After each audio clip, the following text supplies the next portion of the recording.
Bismillahirrahmanirrahim. Assalamualaikum warahmatullahi wabarakatuh. Waalaikumsalam.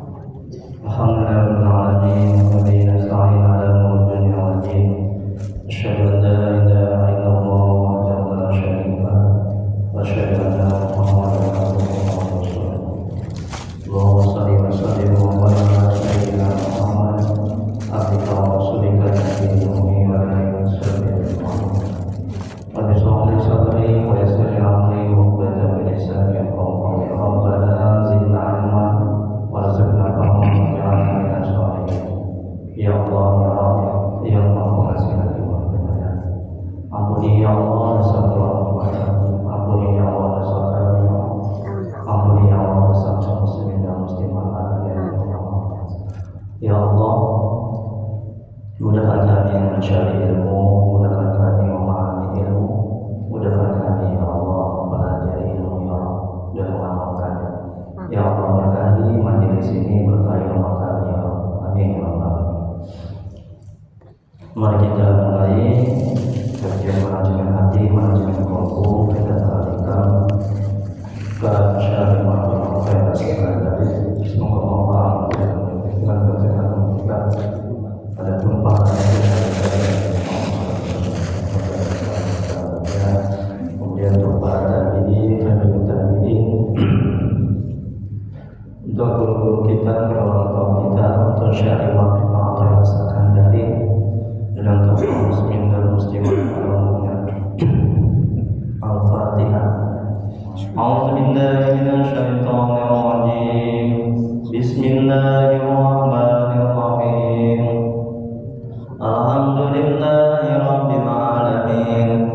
Ar-Rahmanir Rahim. Maliki yaumiddin. Iyyaka na'budu wa iyyaka nasta'in. Ihdinas siratal mustaqim. Siratal ladzina an'amta 'alaihim ghairil maghdubi 'alaihim waladdallin. Amin. Ilahi anta maksudi wa ibadah ya Allah. Kalau yang kami tuju, itu adalah yang kami cari.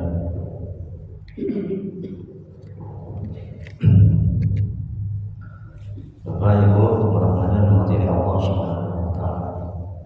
Baik, kita lanjuti kajian manajemen kolbu, manajemen hati. Kita alihkan hikmah yang ke-36.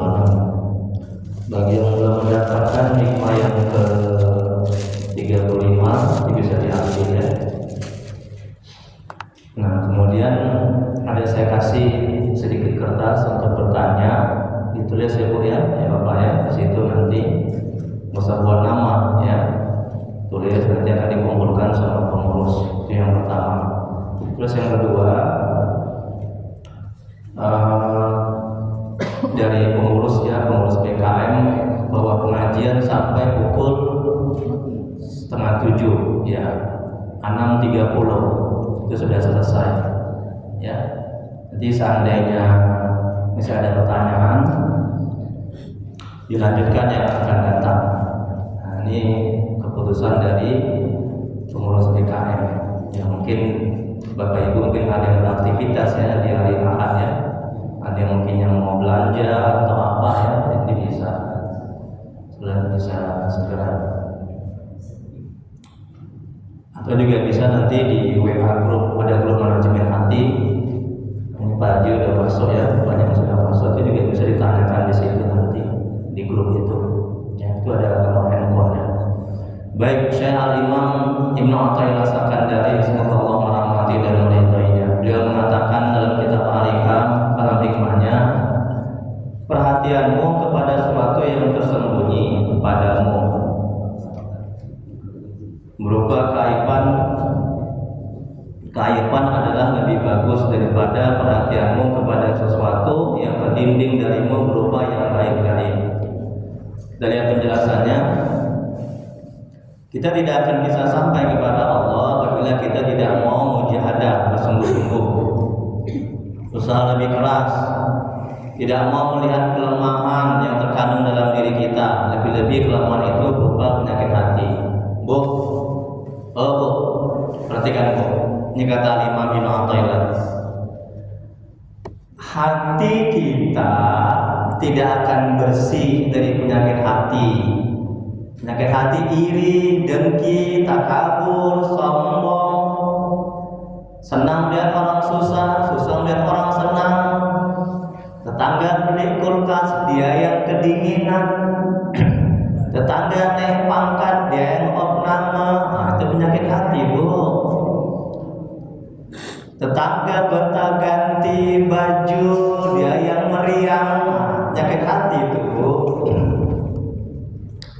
Nggak bisa khusyuk dalam ibadah, selalu lupa rakaat sholat. Nah, itu penyakit hati itu, Bu.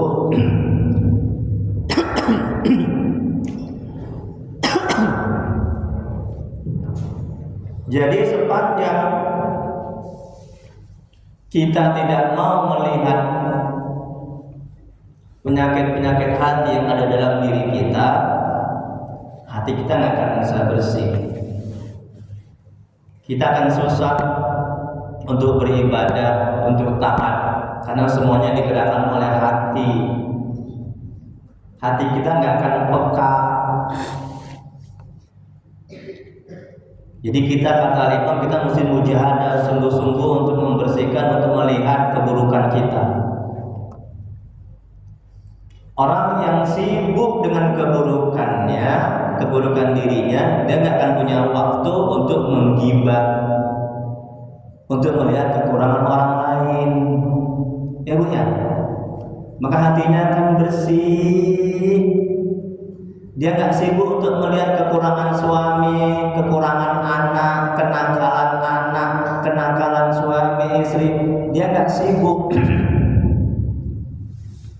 Dia lebih sibuk melihat kekurangan diri, penyakit hatinya, sehingga Allah menolong, membantu, memberikan hidayah kepada suami, kepada anak.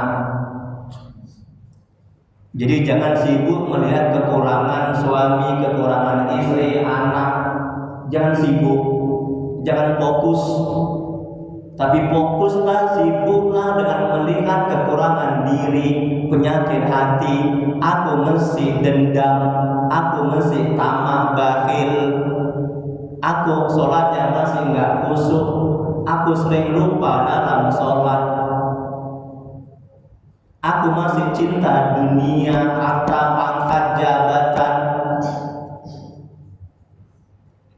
berlebih daripada cintaku kepada Allah. Nah gitu, Bu. Paham, Bu? Paham, Bu? Maka saya pastikan setiap alinea kata Imam Ibnu Athaillah, itu saya pastikan Ibu tuh paham dulu, baru saya lanjutkan.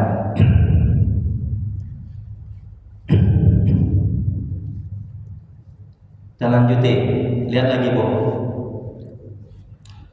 Rasulullah SAW bersabda, alangkah baiknya orang yang sibuk. Tengok nih kata Nabi, tengok nih kata Nabi.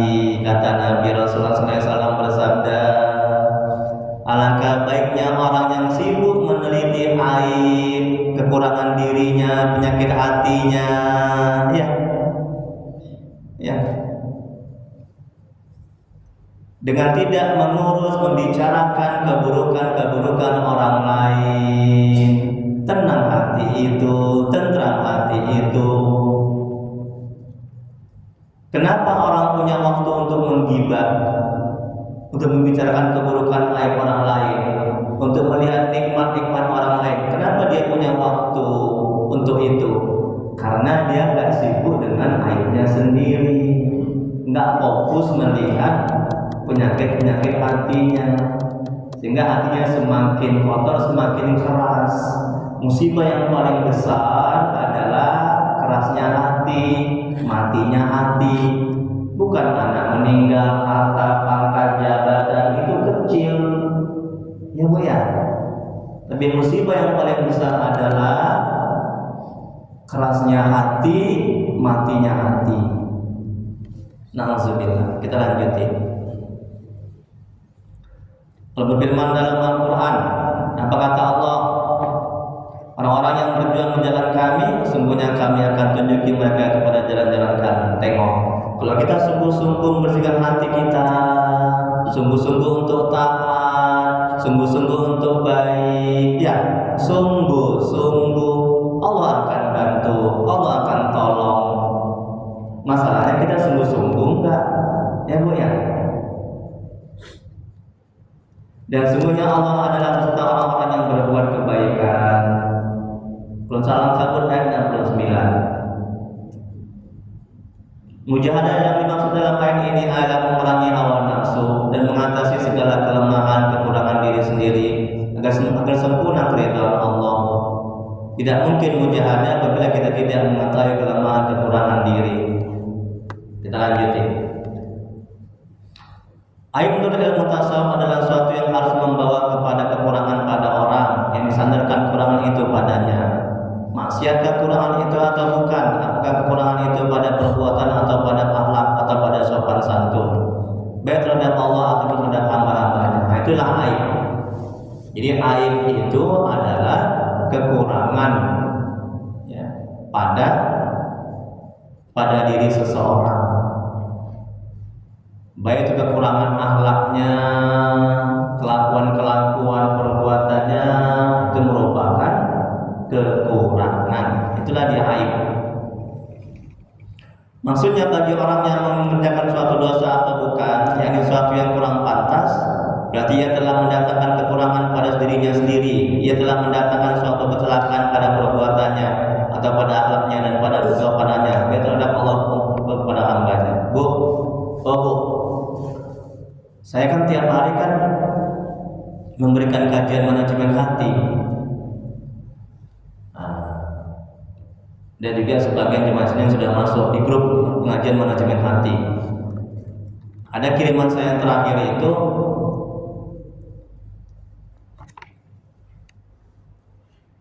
ketika ini tolong diamalkan. Ini banyak orang stres, banyak menderita ini. Jemaah saya banyak stres, banyak menderita. Ini menyangkut ini. Kalau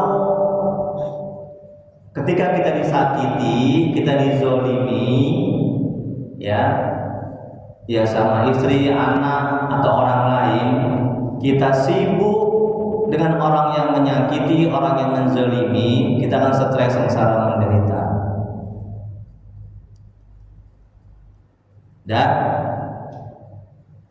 Tapi kalau kita sibuk dengan kekurangan kita, dengan aib kita, dengan dosa kita, hati kita akan tenang. Allah akan membantu, Allah akan menolong.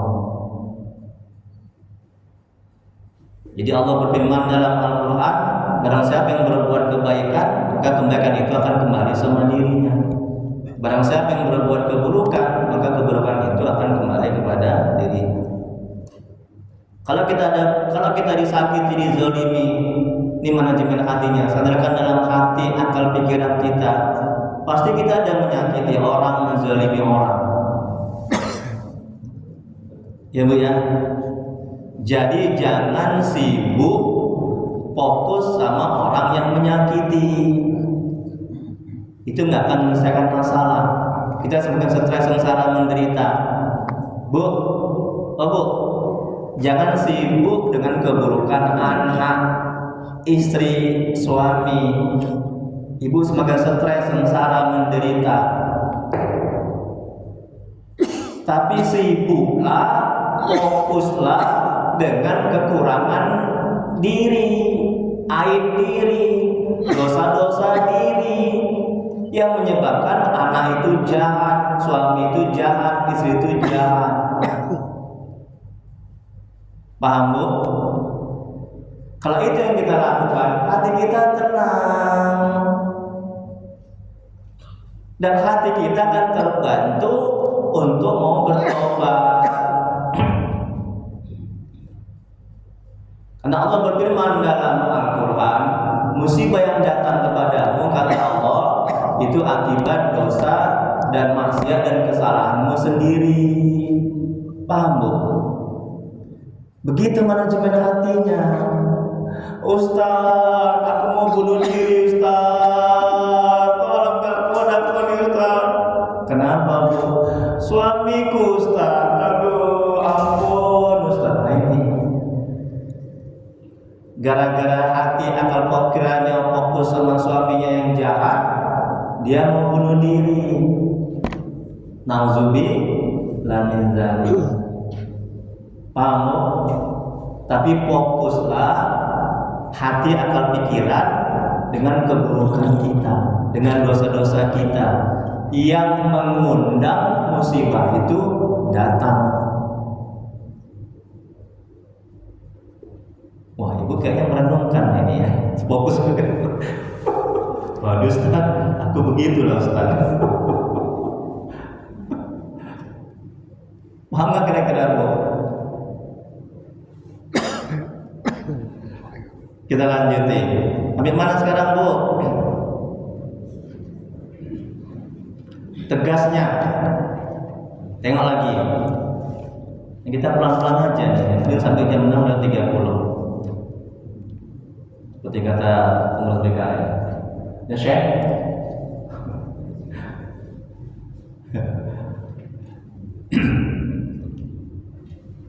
Tegasnya, orang yang mengerjakan sesuatu yang tidak baik atau kurang baik berarti ia mendatangkan kekurangan pada pribadinya sendiri. Tengok kan?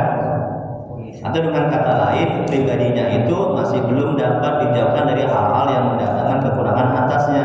Semua kelemahan dan penyakit hati seperti takabur, dengki, inilah yang harus dihadapi oleh kita selaku hamba Allah. Jadi jangan buat jahat, jangan buat buruk, jangan buat dosa. Kalau tergelincir buat jahat, buruk dan dosa, langsung istighfar mohon ampun kepada Allah. Dengannya materinya cukup ini, materi kertasnya kurang ya. Coba itu saya masih ada yang datang. Berarti nanti kedepannya alhamdulillah ramai yang datang ya, senang ya. Mudah-mudahan semakin ramai semakin penuh ya. Alhamdulillah. Ini ciri-ciri masjid yang berkah ya, lingkungan yang berkah. Makasih Pak Haji, semoga Allah memberkahi Pak Haji.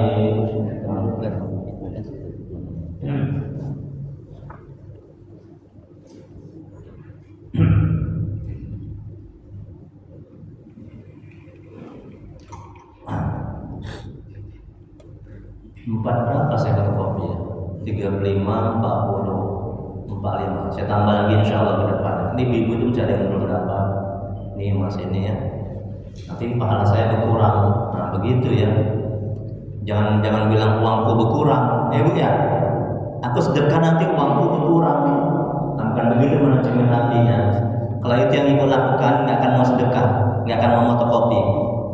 Tapi katakan dalam hati, kita ucapkan nanti pahalaku berkurang kalau aku tidak fotokopi banyak. Dia tergerak hati untuk mau fotokopi. Itu manajemen hatinya, ya Bu ya. Berikutnya, apabila kita ingin hubungan kita dengan Allah dan ma'rifatullah betul-betul dekat sehingga sementara kita dengan Allah mempunyai hubungan langsung dan tidak ada suatu apapun yang mendinding kita dengannya, hendaklah seluruh perhatian kita diserahkan kepada membasmi segala kelemahan dan keadilan keaiban itu. Ini lebih penting dan lebih utama daripada mengharap dan memohon supaya Allah memberikan karamat keutamaan baik yang bersifat dunia dan akhirat. Karena hal keadaan ini sifatnya masih pahit dan masih tertutup pada penglihatan perasaan kita. Bu,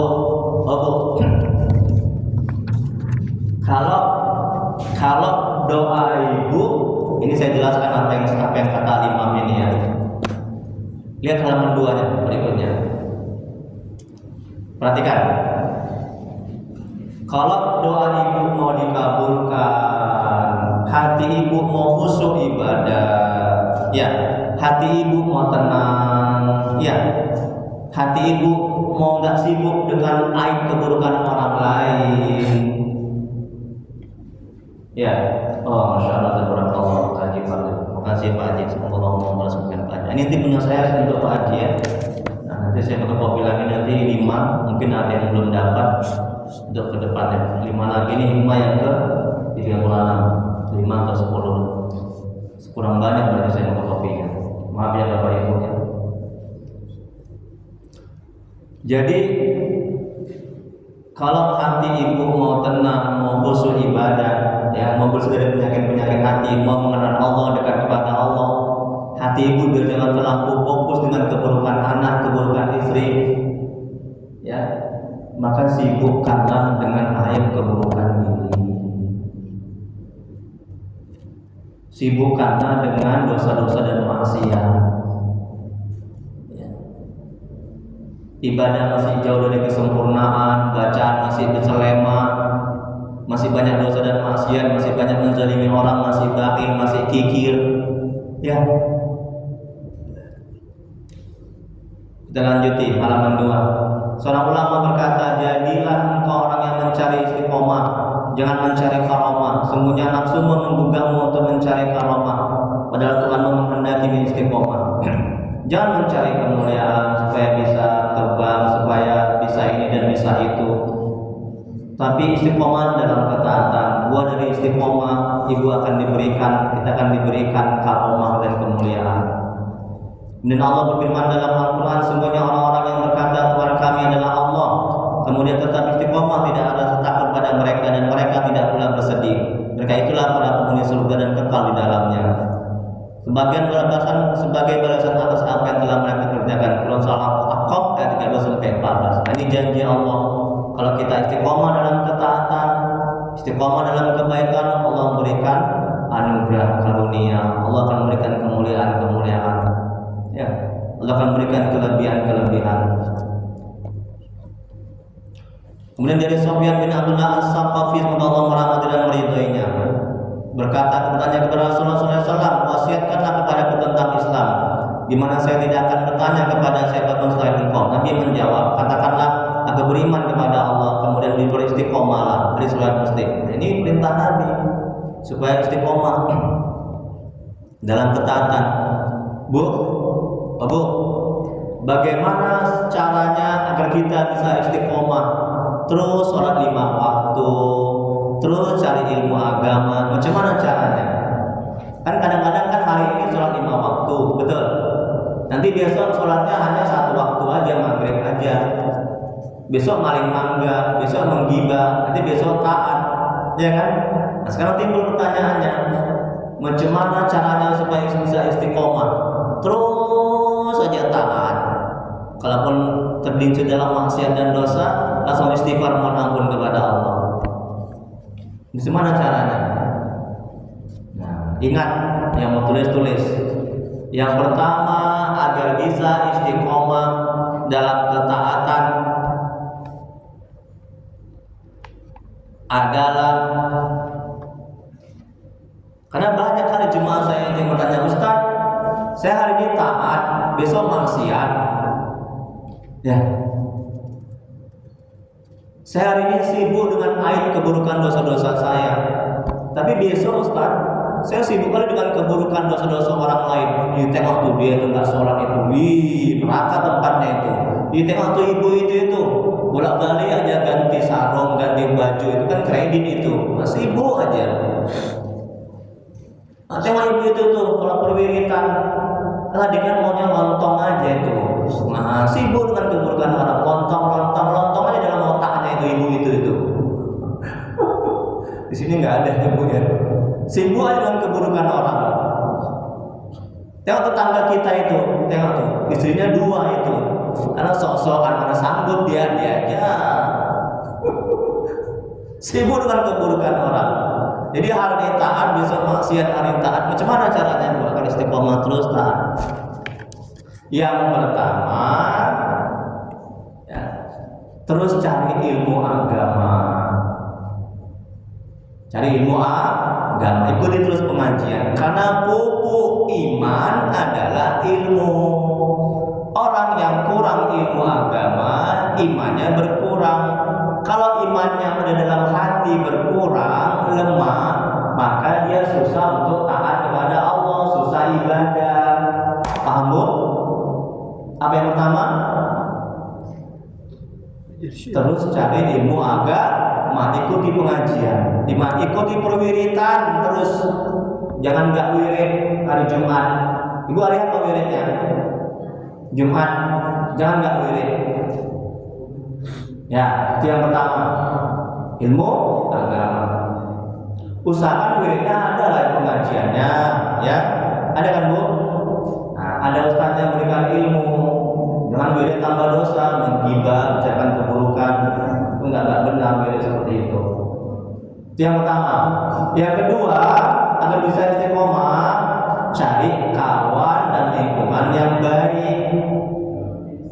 Cari apa Bu? Kawan dan lingkungan yang baik. Cari kawan yang soleh, soleha, lingkungan yang baik. Itu yang kedua agar bisa istiqomah. Yang ketiga, ingat, ya, jangan tinggalkan ketaatan walaupun sedikit. Misalnya Bu, Ibu baca Quran satu hari 1 juz misalnya. Nah, ketika Ibu capek, lelah atau sakit, jangan sampai nggak baca sama sekali. Ya, paling nggak 2 ayat, 3 ayat. Dilakukan walaupun sedikit. Itu yang ketiga agar bisa istiqomah. Ya. Dan yang keempat, kalau tertinggal amalan misalnya Ibu nggak tahajud malam, nah dikodok diganti siangnya. Jadi jangan sampai amalannya itu tidak dilakukan tahajud itu.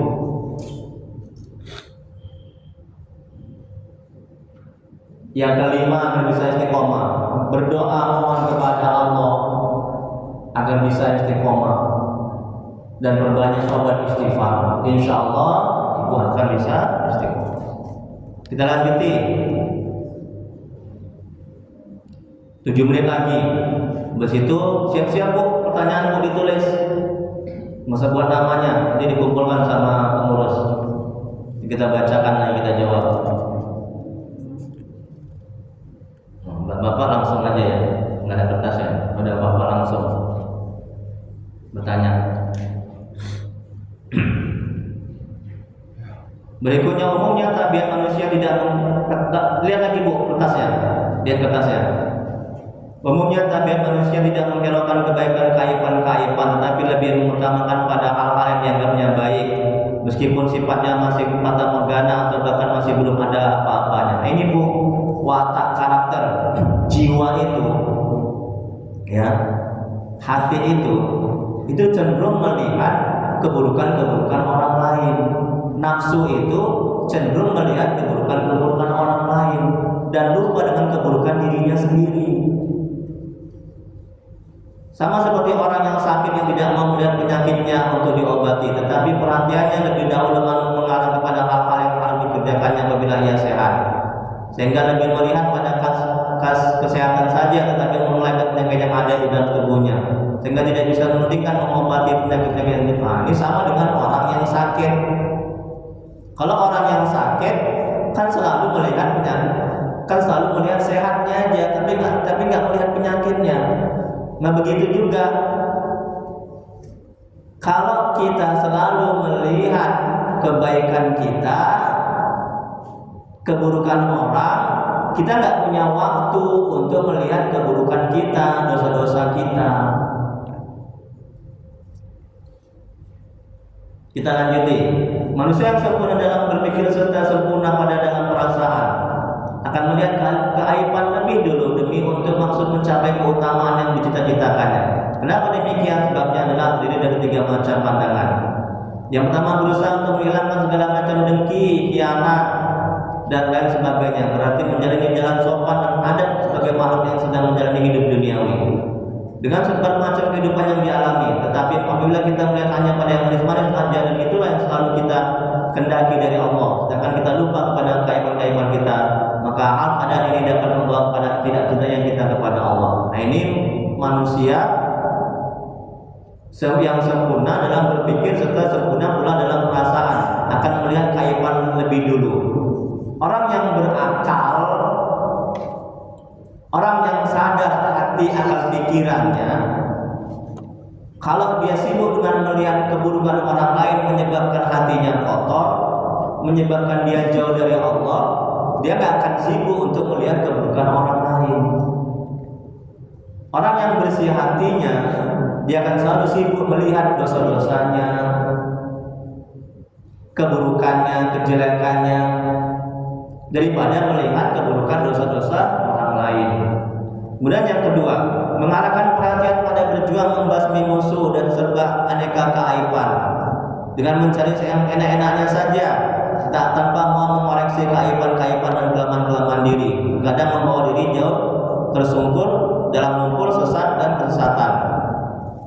Yang ketiga, berjuang untuk menghilangkan segala kekurangan diri seperti contoh tersebut di atas. Satunya menunaikan hak ketuhanan yang wajib kita kerjakan dan ikhlas. Sedangkan menuntut atau menghendaki hal yang bagus saja adalah merupakan tidak menjalankan hak kehambaan kita kepada Allah. Sebab kita selaku makhluk Allah yang menjadikan olehnya, kita tahu tentang hak-hak dan kewajiban kita dalam mengamalkan diri pada zat yang maha kuasa yaitu Allah Subhanahu wa taala. Menghilangkan kekurangan diri, penyakit-penyakit hati, ya. Itu wajib kita lakukan, wajib kita laksanakan. Baik, sebelum kita sampai ke halaman 3, saya buka pertanyaan. Tapi pertanyaannya masih berhubungan dengan kaji kita, ya, tema ini. Nanti kalau sudah selesai sampai halaman 3, baru pertanyaannya bebas. Jadi kalau hikmahnya, Syekh Imam Ibnu Athaillah Sakandari, semoga Allah merahmati dan meridhoinya, mengatakan, perhatianmu kepada sesuatu yang tersembunyi padamu berupa keaiban-keaiban adalah lebih bagus daripada perhatianmu kepada sesuatu yang terlindung dari berupa-berupa yang gaib-gaib. Jadi fokus kita, perhatian kita kepada keburukan, dosa-dosa, maksiat yang telah kita lakukan itu lebih bagus, lebih baik ketimbang kita memperhatikan, kita fokus kepada kelebihan-kelebihan atau hal-hal yang gaib berupa karomah-karomah yang ada pada diri kita atau yang akan datang kepada diri kita. Sebelum lanjut ke halaman 3, silakan bertanya. Pertanyaannya masih berhubungan dengan kaji kita dulu. Nanti kalau sudah selesai halaman 3, baru bebas. Mau bertanya tentang tauhid, tentang fikih, tentang rumah tangga, tentang apapun bebas. Tapi setelah selesai halaman 3, jam 6 lewat 12. Sekarang jam 6 lewat 12. Silakan Bu, mana tadi yang ditulis? Sudah ada? Kalau belum ada, saya lanjuti kaji kita. Saya hitung sampai 3. Kalau ada kita lanjuti. 1, 2. Ada pertanyaan? Atau sekali lah yang lain juga boleh lah. Pertanyaan yang lain. Ustaz, anak saya kok bandel, kok jahat. Ustaz, suami saya kok lincah lagi. Ustaz, saya ini kalau lihat orang ini asik dengki aja, asik iri aja. Ya. Ustaz, saya kok nggak bisa khusyuk dalam ibadah. Kayak kemarin ada yang bertanya, Ustaz, kok jodoh saya kok susah Ustaz? Oh ada, alhamdulillah. Silakan, bebas pertanyaannya, bebas. Ini kita lanjutin halaman 3. Belum ada lagi, bebas. Ini supaya jangan bosan ya. Ustaznya aja yang ceramah, Ustaznya aja yang bicara. Jadi hidup jadi pengajian itu. Jangan Pak Haji, betul kan? Hidup pengajian itu kan? Nah, iya. Jadi hidupnya ilmu itu dengan bertanya. Kasih mic-nya tolong. Oh Pak Haji Parlim, kasih Pak Haji Parlim. Kasih mic-nya tolong. Oh udah, nah ini untuk bapak kasih mic, bapak kasih mic. Kalau ibu nggak perlu, karena saya yang ini. Kasih Pak Haji. Bapak kasih mic. Ibu kan saya yang baca.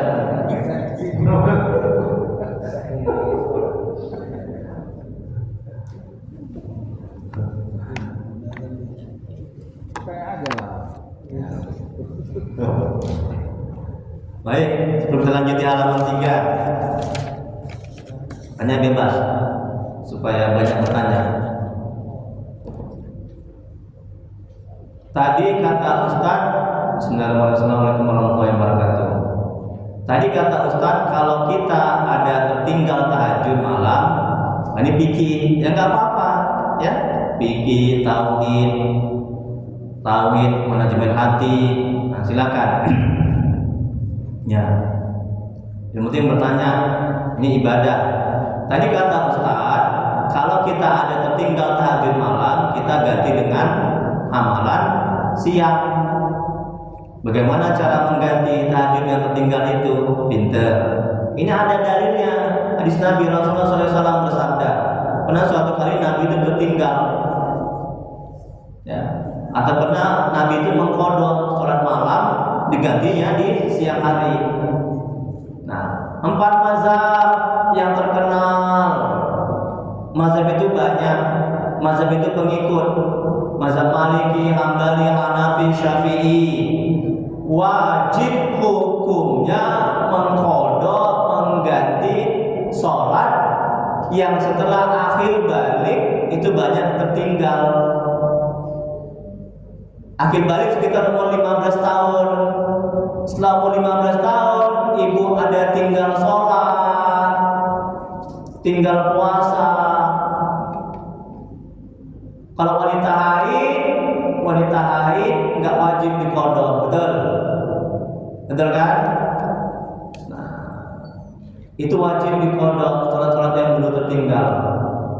Bagaimana cara mengqadhanya? Nah, tadi habis sholat subuh lagi 2 rakaat yang mengqadha.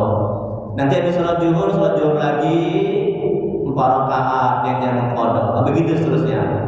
Nah, kalau nggak bisa begitu, selesai yang 5 waktu, bisa juga dicicil juga bisa. Kalau sibuk kali. Nah, begitu. Apalagi sholat sunat. Nah, misalnya ketiduran nggak bisa tahajud tadi malam, nah diqadha di pagi hari atau di siangnya. Jelas pertanyaannya? Atau langsung juga boleh lah. Kalau mau langsung ibu, bapak-bapak.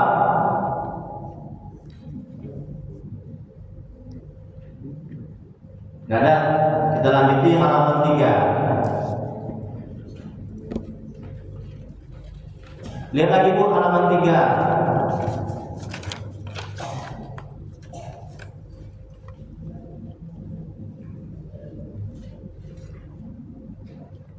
Pengawasanmu terhadap aib-aib yang tersembunyi dalam dirimu seperti hasud, takabur, dan aib-aib lainnya. Kemudian menelitinya serta berusaha membersihkannya.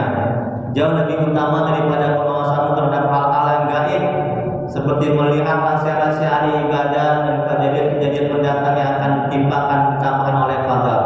Itu karena pengawasanmu atas aib-aib yang ada dalam dirimu akan menghidupkan hatimu. Bu, tengok bu. Salah satu cara dari sekian banyak cara untuk membersihkan hati, untuk menghidupkan hati adalah melihat kekurangan, melihat aib dosa-dosa kita. Ya. Itu salah satu cara dari sekian banyak cara. Kan banyak cara membersihkan hati, menghidupkan hati, berzikir, bertobat, menghadiri majelis taklim. Dan kemudian sering ke kuburan, berziarah di kubur, ya, menjenguk orang sakit, itu melembutkan hati, membersihkan hati. Nah, salah satu juga caranya adalah melihat kekurangan diri, aib dosa-dosa. Ya bu, paham bu?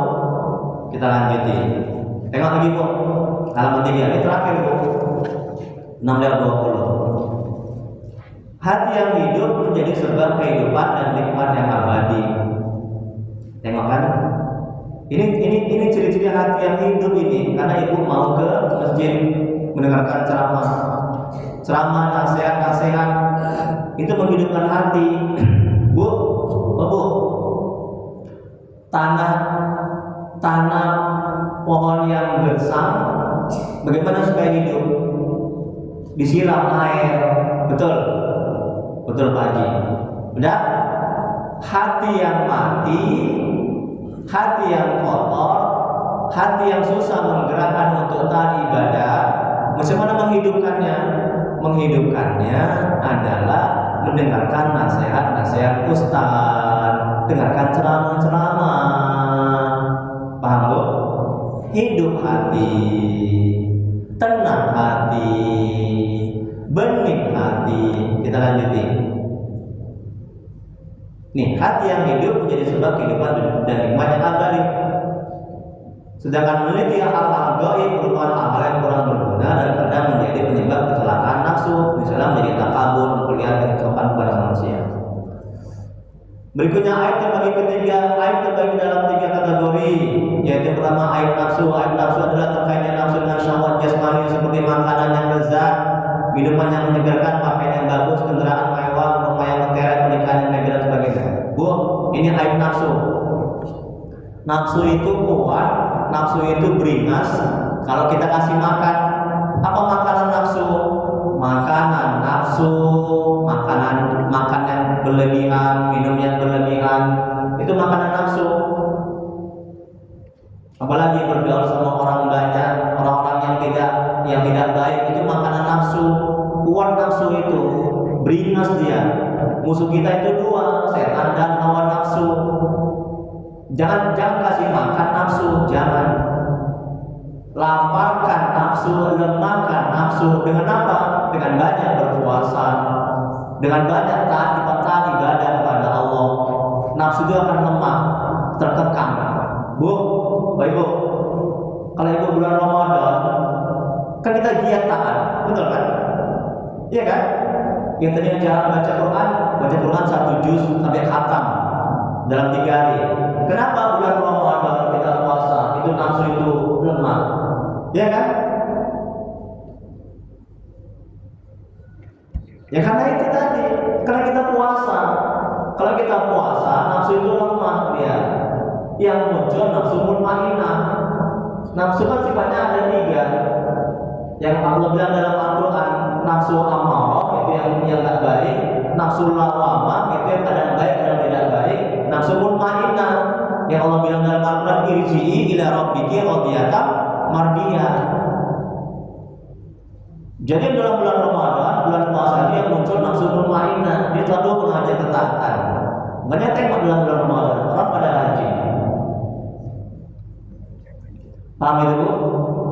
Jangan kasih makan nafsu, jangan makan yang berlebihan, jangan minum yang berlebihan. Banyak puasa. Kemudian yang kedua, aib hati. Tengok lagi, Bu. Udahlah, baca sendirilah nanti yang sampai habis. Ini sudah jam 6, saya takut melanggar peraturan BKM. Saya kena pecat. Enggak lagi boleh ngisi di sini.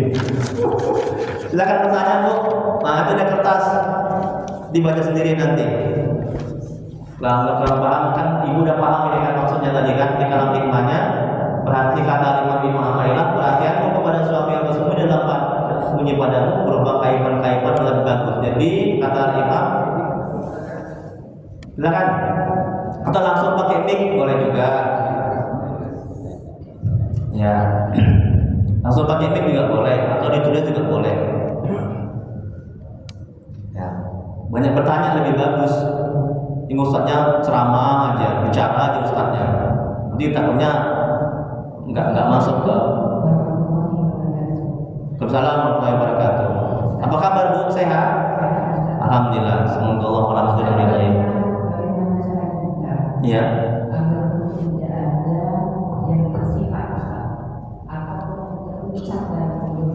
Ya.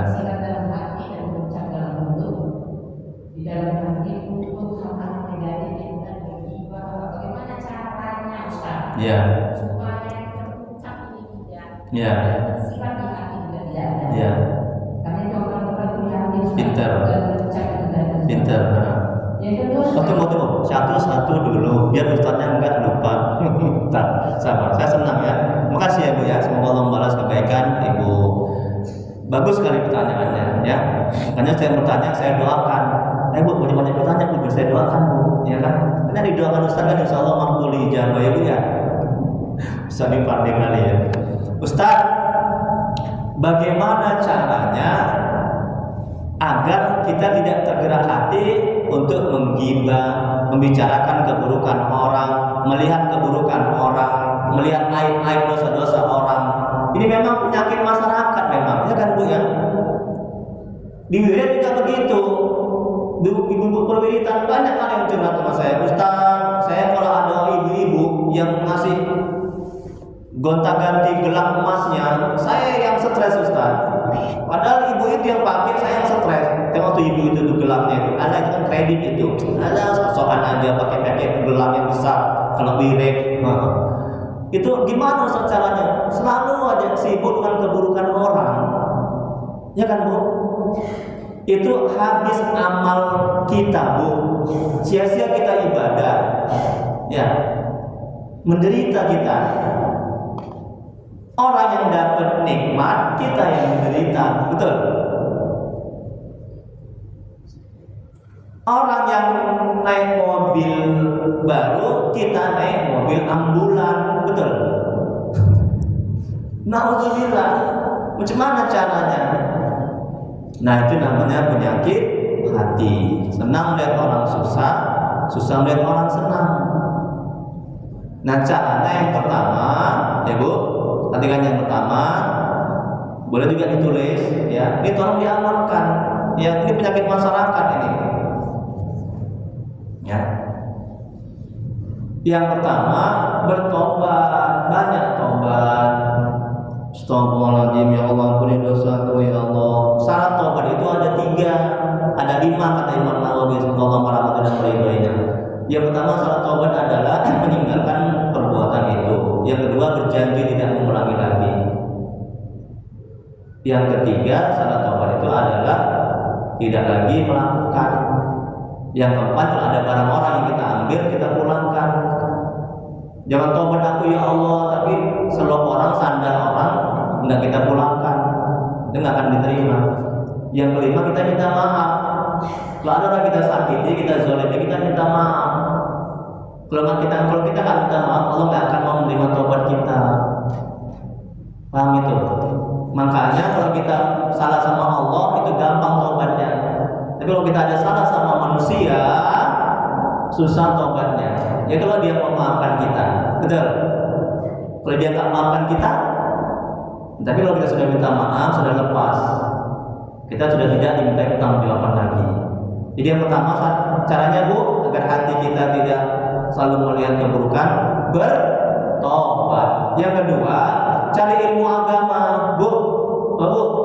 Ilmu agama tentang hati. Ini manajemen hati ini cari. Nggak usah di sini, dimanapun kalau ada pengajian tentang hati, tentang manajemen hati, ikuti. Ya. Jadi ibu harus lebih banyak, kalau udah seumuran kita ini harus lebih banyak mengaji tentang hati, penyakit hati. Memang pengajian fikih bagus, tauhid bagus, hadis bagus, tafsir bagus. Cuman harus lebih banyak pengajian tentang manajemen hati, penyakit hati, karena hati ini akan kembali kepada Allah.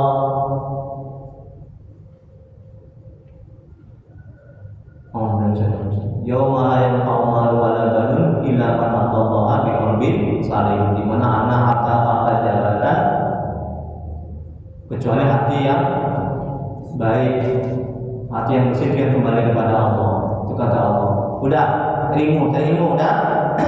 Yang ketiga, ya, agar hati tidak melihat keburukan orang lain, cari lingkungan, sahabat, teman yang soleh, soleha. Rasulullah SAW bersabda, kalau kita berteman sama orang yang berpenyakit hati, kita akan ikut. Hati kita sakit. Kalau kita berteman dengan orang yang bersih hatinya, hati kita akan bersih. Cari lingkungan dan teman yang baik. Udah, yang ketiga. Udah, yang keempat, banyak berzikir. Itu berzikir itu sangat bagus untuk membersihkan hati, supaya hati nggak dengki, takabur dan penyakit hati lainnya. Yang kelima, yang terakhir, berdoa minta tolong ya Allah, hatiku berpenyakit ya Allah, aku sering dengki, takabur, ujub, sombong, dendam ya Allah. Aku senang melihat orang susah melihat orang senang ya Allah. Tolong bersihkan hatiku ya Allah. Minta tolong kepada Allah. Saya ulangi lagi, ya, agar kita nggak mudah untuk melihat keburukan orang. Yang pertama bertobat, banyak tobat. Yang kedua cari ilmu agama, terutama mengenai hati ini. Ya, yang ketiga cari teman dan lingkungan yang baik. Yang keempat, apa yang keempat? Banyak berzikir. Yang kelima doa. Ding dong, waktu sudah menunjukkan pukul 6.30. Sementara aku masih ada pertanyaan lagi. Saya tunggu dulu, saya tanyakan dulu sama penguasa di sini. Apakah boleh Pak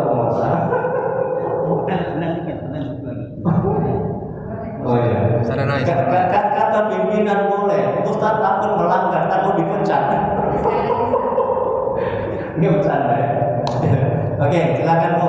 Yang kedua, tunggu dulu sebentar. Yang Ustaz jawab tadi sudah paham, sudah ngerti.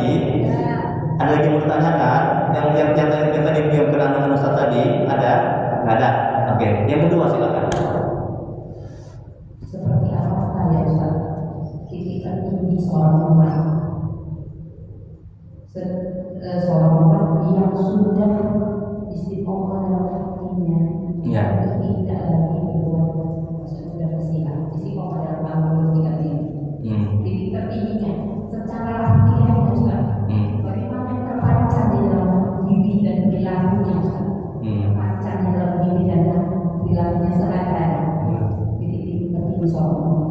Masya Allah. Sudah istiqomah dalam membersihkan hatinya. Masya Allah. Terpancar ya Ustaz. Allah. Dirinya dan perilakunya. Ya Allah. Alhamdulillah. Terima kasih Bu ya. Semoga Allah membalas kebaikan Ibu. Amin ya rabbal alamin. Ustaz, bagaimana ciri-ciri yang terpancar dalam dirinya, dalam wajahnya, tingkah lakunya orang-orang yang terus istiqomah dalam ketaatan? Mantap. Alhamdulillah. Yang pertama, ya, wajahnya ceria, wajahnya penuh dengan senyum, wajahnya orangnya itu nggak ganteng-ganteng amat, nggak cantik-cantik amat, tapi enak dilihat. Pernah gitu kan? Ada gitu kan? Ya kan? Enak dipandang wajahnya.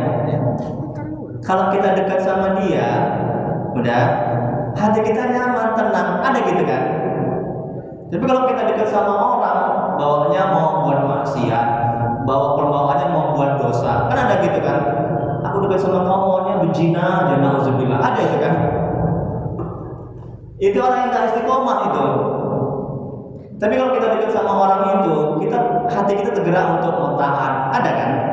Hati kita teduh memandangnya. Bu, Ibu kalau pandang wajah saya gimana Bu? Ada nggak Ibu mau buat dosa? Ada? Kan nggak ada kan? Ada Ustaz. Maaf ya bercanda ya. Astagfirullah, saudara. Enggak, maksud saya begitu itu. Itu yang pertama ya. Ketika melihat wajahnya teduh, nyaman, damai, dekat sama dia, hati tergerak untuk mau taat, ya mau ibadah. Nah, makanya kata Nabi, carilah teman seperti itu. Itu ciri-ciri orang istiqomah. Dah, itu yang pertama. Terus yang kedua, ciri-ciri orang yang bisa istiqomah itu dalam ketaatan adalah mudah untuk melakukan ketaatan. Orang itu selalu mengajak dalam kebaikan. Kalau kita jumpa sama dia, ayo sholat, ayo ibadah, ayo ke masjid. Itu ciri-ciri yang kedua. Orang yang istiqomah dalam ketaatan. Yang ketiga, ciri-ciri orang yang istiqomah dalam ketaatan adalah kata-katanya selalu mengkaitkannya kepada Allah. Misalnya, Bu, aku sakit kan? Oh, kamu sakit. Kalau kamu sakit, ingat Allah, berzikir kepada Allah, bersabar. Jadi kata-katanya selalu mengaitkannya kepada Allah setiap ada permasalahan, setiap ada perbincangan, setiap ketemu sama dia. Ini ciri-cirinya. Kata-katanya selalu mengaitkan kepada Allah, kembali kepada Allah. Ini ciri-ciri orang yang istiqomah dalam ketaatan. Ada nggak orang begitu? Ada orang begitu? Jangan sebaliknya. Aku stres lah. Udah kok ke diskotik aja, minum banyak minuman keras. Jangan begitu. Itu orang yang nggak istiqomah itu. Nah, apalagi? Nah, yang keempat, ciri-ciri orang istiqomah adalah dia hanya bergaul dengan orang-orang yang baik-baik. Adapun orang-orang yang jahat, dia sekedar salam, assalamualaikum, dia nggak terlalu dekat. Ya, itu yang keempat. Yang kelima, ciri-ciri orang yang istiqomah adalah sholatnya selalu ke masjid. Oh, Ustaz, aku jarang ke masjid, Ustaz. Ini bukan India ya Bu ya. Ayo dari mulai sekarang. Tidak hanya laki-laki, bapak-bapak, atau ibu-ibu juga ayo ke masjid, bawa anak-anak ke masjid. Ya pahalanya kan, udah niat ke masjid dapat pahala, udah jalan ke masjid setiap langkah dihitung pahala 2. Niat ke masjid silaturahim dapat pahala 3. Udah datang ke masjid kita dapat cari ilmu agama dapat pahala 4. Udah. Ada kota infak, niat juga bersedekah ke masjid berwakaf dapat pahala 5. Masya Allah Bu, 5 pahalanya Bu. Apalagi Bu? Apalagi kira-kira ya ke masjid ya? Nah, ibu dikasih makan dapat nanti lontong, itu ada plastiknya tuh besar. Udah, ibu makan, ibu doakan ya Allah, semoga Allah yang memberikan lontong ini dibalas oleh Allah. Ibu dapat pahala yang mendoakan orang, menanggu pahalanya Bu. Dibanding ibu sholat sendiri di rumah, betul? Pahala cuma 1. Ya, ayo sama-sama ini alhamdulillah ramai kali. Usahakan sekampung ini penuh ini masjid ini insya Allah. Insya Allah. Bilang nggak Bu? Insya Allah. Allahu Akbar. Allahu Akbar. Jam 6 lewat 35. Doa kita Bu ya. Nah, nanti kalau ada lagi tulis saja atau pakai WA. Ya minggu depan atau di WA. Ditulis Bu untuk minggu depan. Nanti jangan lupa dikumpulkan kertasnya sama pulpennya ya Bu ya, untuk bisa kedepannya lagi. Astagfirullahaladzim. Atau boleh juga nanti habis sholat nanti sholat sunnah, ibu mau datang kemari juga boleh bertanya. Astagfirullahaladzim. Allahumma sholli ala sayyidina Muhammad. Allahumma sholli ala sayyidina Muhammad. Allahumma sholli ala sayyidina Muhammad.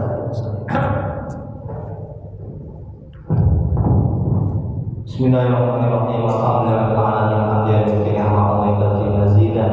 Ya rabbana lakal hamdu kama yanbaghi li jalali wajhika wa 'azimi sultanik. Allahumma shalli ala sayyidina Muhammad wa ala sayyidina Muhammad. Ya Allah ya Rahman Rahim. Wa tawassul kepada ya masih berkah dan Muhammad sallallahu alaihi wasallam kepada sahabat. La ilaha illa subhanaka wa kunna minaz zalimin. Ampuni ya Allah dosa kedua orang tua kami. Ampuni ya Allah dosa orang tua kami yang telah mendahului kami. Jangan mereka dari siksa kubur, jadikan kuburan mereka taman-taman surgamu. Tempatkan mereka di surgamu sebagai surga ya Allah. Ya Allah, ampuni dosa dan maksiat kami ya Allah. Ampuni sebesar apapun dosa kami. Terima amal ibadah kami, terima taubat kami. Kasihanilah kami ya Allah. Ya Allah, ampuni dosa kaum muslimin dan muslimat ala jami'il mu'minat. Ya Allah, mohon ya Allah, jadikan rumah tangga yang sakinah, mawaddah warahmah. Jadikan anak-anak kami yang soleh dan solehah, jauhkan kami dari musibah dan bala bencana ya Allah. Ya Allah, tolong ya Allah dengan rahmat-Mu ya Allah. Tuntun hati kami agar bisa istiqomah dalam ketaatan kepada-Mu, agar bisa selalu mengingat-Mu, agar bisa selalu berselawat kepada Rasul-Mu ya Allah. Ya Allah, mohon ya Allah dengan rahmat-Mu ya Allah. Bila di antara kami, keluarga kami, jemaah ini ada yang sakit, mohon ya Allah sembuhkan penyakitnya ya Allah. Angkat penyakitnya ya Allah. Beri sehat kepada mereka ya Allah. Apabila kami mendapat kesulitan hidup, mohon ya Allah angkat kesulitannya ya Allah. Ya Allah, mohon ya Allah murahkan rezeki kami dan berkahi, mudahkan urusan kami dan berkahi, banyakkan umur kami dan berkahi. Rabbana atina fid dunya hasanah wa fil akhirati hasanah wa qina azabannar. Wa sallallahu ala sayyidina Muhammad wa ala alihi wasallam. Subhanallahi rabbil izzati amma yasifun wa salamun ala mursalin walhamdulillahi alamin. Allahumma shalli ala sayyidina Muhammad. Taqabbalallahu minkum. Assalamualaikum warahmatullahi wabarakatuh. Ini bagi yang belum mendapatkan materi yang bagian 35 bisa diambil nanti ke depannya.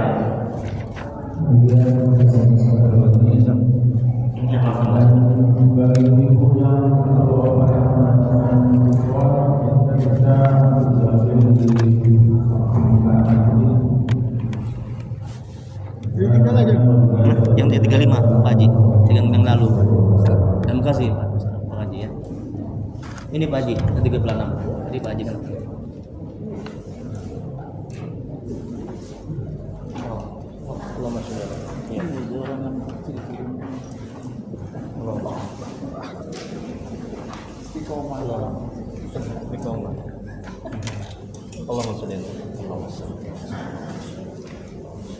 Bagi yang belum dapat materi yang 35 yang lalu bisa diambil materinya. Ya. Kapan berangkat? Besok itu saya mau umroh. Oh, alhamdulillah. Semoga umrohnya mabrurah. Amin ya rabbal alamin. Alhamdulillah. Berkah.